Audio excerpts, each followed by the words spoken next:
جو ارشد شریف سے ہوا ہے، جو ویڈیو دکھائی گئی ہے ٹی وی پروگرام پہ کل،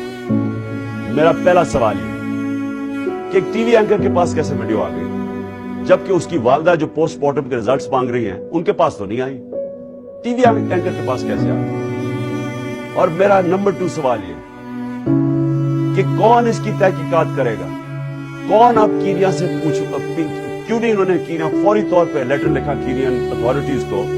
گورنمنٹ کو لکھنا چاہیے پوچھنے کے لیے کہ شروع کا تو بیان یہ تھا کہ جناب وہ رانگ آئیڈینٹی پہ مارا گیا، اور اب واضح ہو گیا ہے کہ یہ ایک پلان کر کے تشدد کیا اس کے اوپر، اس کے بعد گولی ماری گئی۔ تو جب تشدد کیا وہ کون تھا جس کو سب سے زیادہ تکلیف تھی ارشد شریف کی رائٹنگ سے، اس کی تحقیقات، اس کی جو انویسٹیگیٹو جرنلسٹ، کون تھا جس کو خطرہ تھا اس سے؟ کون تھا جس کو اتنا غصہ تھا کہ پہلے اس کے اوپر تشدد کرو پھر اس کو قتل کرو؟